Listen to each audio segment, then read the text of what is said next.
Fous que nous étions, nous n'avons cessé de nous haïr.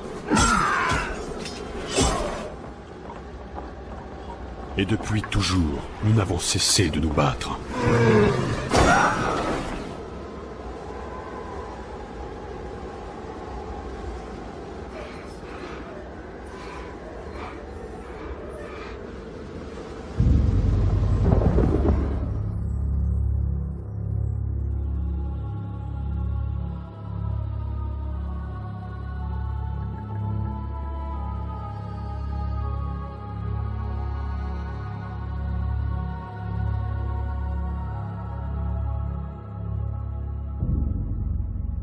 Les jeux de stratégie RTS sont des jeux de stratégie où le joueur dirige des troupes ou autres unités. Il doit le plus souvent construire des bâtiments permettant de les créer.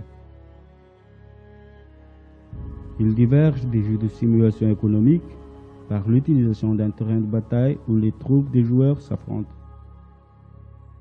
Ces jeux ont lieu en temps réel, ce qui signifie que les ordres des joueurs à leurs unités sont immédiatement pris en compte, sans possibilité d'arrêter le temps du jeu.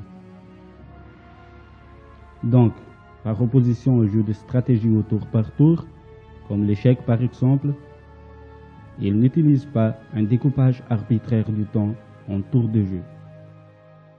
Ce n'est toutefois pas le seul élément qui fait d'un jeu de stratégie un RTS.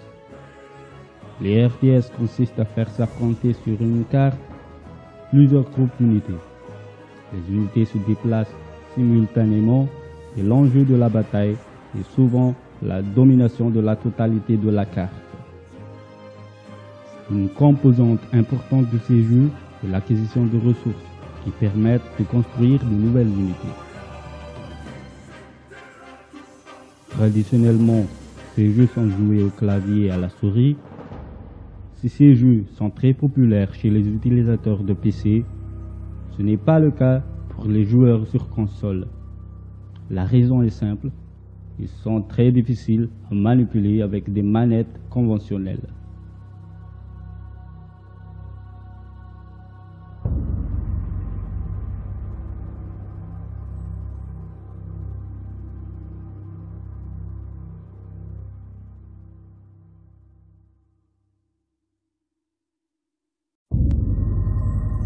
Les RTS proposent en général deux modes de jeu, la campagne et l'escarmouche. Le mode campagne a pour objectif de séduire le joueur en vue de lui apprendre à jouer. Une campagne est divisée en missions qui introduisent progressivement le contenu et la complexité du jeu. Dans ce mode de jeu, le joueur devra atteindre des objectifs en lien avec le déroulement des événements, comme atteindre une position, résister aux attaques de l'adversaire ou construire une unité particulière. Quant au mode escarmouche, il a pour objectif d'étendre la vie du jeu en permettant aux joueurs de remporter des défis contre d'autres joueurs ou l'ordinateur. Le but consiste en général à éliminer toutes les unités de l'adversaire. Et éliminer une unité revient à amener son capital santé à une valeur nulle. Pour ce faire, le joueur doit ordonner à l'une de ses unités d'attaquer l'unité cible. Ces deux unités vont alors engager un combat et produire plusieurs assauts jusqu'à ce que l'une d'entre elles soit éliminée. Chaque assaut réduit l'énergie de l'adversaire du nombre de points de dégâts que peut infliger l'attaquant. En raison du brouillard de guerre, le joueur doit dans un premier temps ordonner à ses unités mobiles d'aller explorer la carte, en indiquant pour chacune d'elles une position à atteindre. Lorsque l'adversaire est découvert, c'est-à-dire lorsque l'une des unités du joueur est suffisamment proche d'une unité de l'adversaire pour la découvrir, le joueur peut alors ordonner à ses unités d'engager le combat.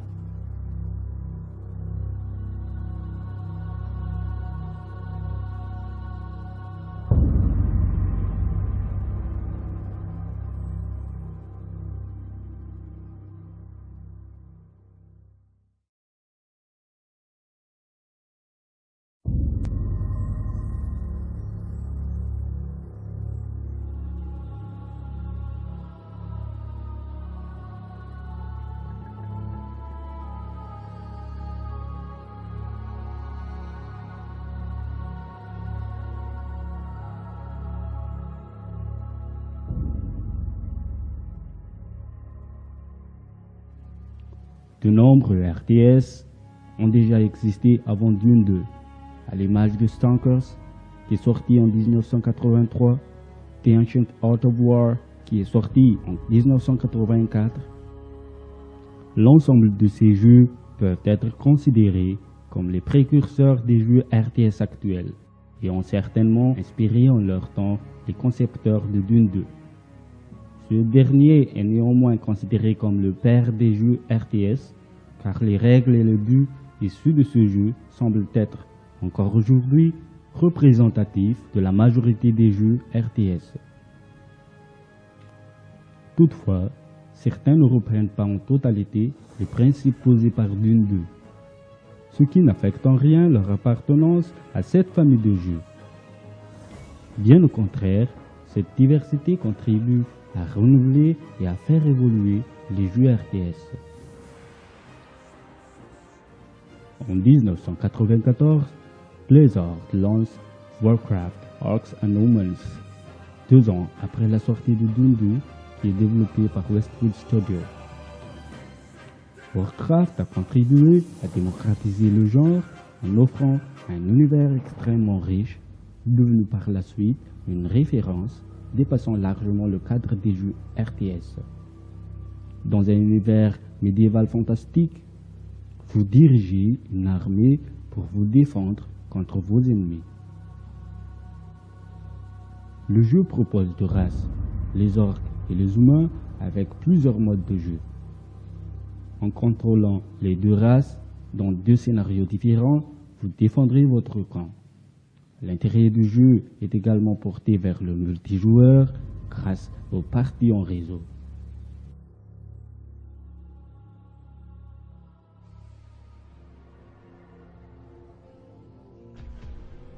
Blizzard commence à réfléchir au développement de StarCraft en 1995, soit peu après la sortie de Warcraft 2 Tides of Darkness et le début du développement de Diablo.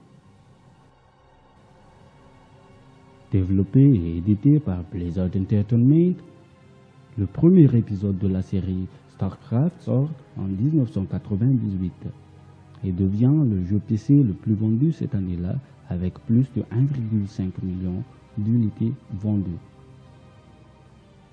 Et dans les 10 années suivantes, plus de 9,5 millions de copies de StarCraft se vendent dans le monde, y compris son extension Broad War sortie quelques mois après. Et dans 4,5 millions en Corée du Sud, le pays qui compte le plus de joueurs de RTS dans le monde. En 2008, StarCraft entre dans le livre Guinness des records en tant que jeu de stratégie le plus vendu de tous les temps. Et il reste encore aujourd'hui l'un des jeux en ligne les plus populaires du monde avec la commercialisation des second épisodes en 2010. StarCraft est un jeu de stratégie qui se déroule dans un univers futuriste dans lequel 3 races sont en concurrence.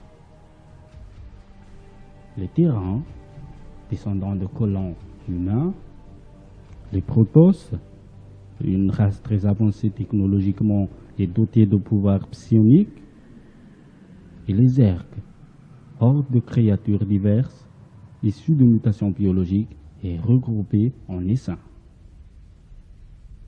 Chaque race dispose de ses propres unités, ses bâtiments, ses technologies et de sa propre campagne de jeu solo.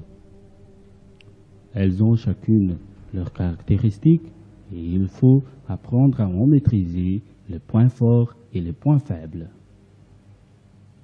Vous devez accomplir une succession de missions en gérant vos ressources tout en défendant votre base et en construisant une force d'attaque, la base même du RTS.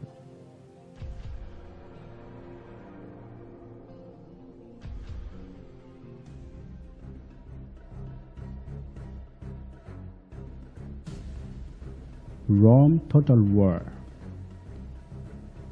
Rome Total War est un jeu de stratégie en temps réel créé en 2004 par Creative Assembly. Il est fondé sur l'aspect militaire tactique. Sorti en 2004, il y a eu ensuite une extension par an. Invasion, Barbare et Alexandrie. Il s'agit de prendre le contrôle de province. Pour cela, il faut s'allier avec des factions. Certaines critiques concernant le manque de réalisme du jeu original, comme l'anachronisme de la faction égyptienne, la pauvreté des unités barbares, la pauvreté de la modélisation des Romains, les unités fantaisistes, tout cela ont amené les fans à créer peu de temps après la sortie du jeu plusieurs modes. Les premiers visaient à atteindre une plus grande réalité historique en partant du jeu original.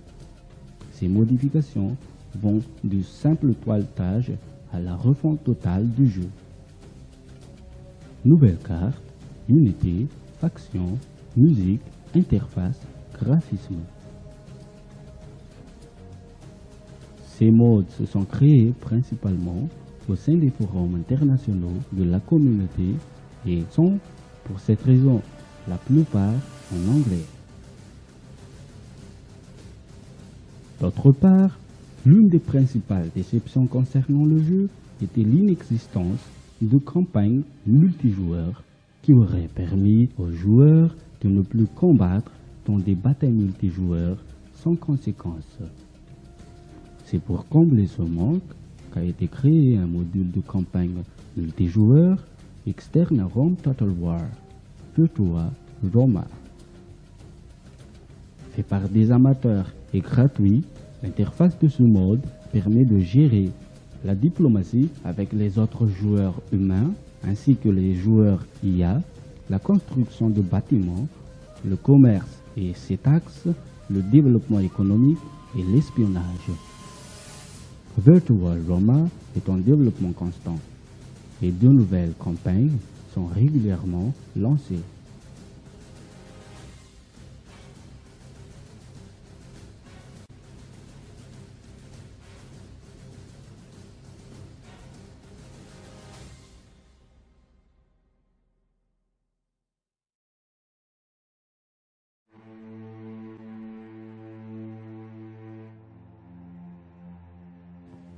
Les RTS sont très populaires et ainsi, ils représentent un marché non négligeable, que ce soit pour les développeurs de jeux que pour les fabricants de matériel.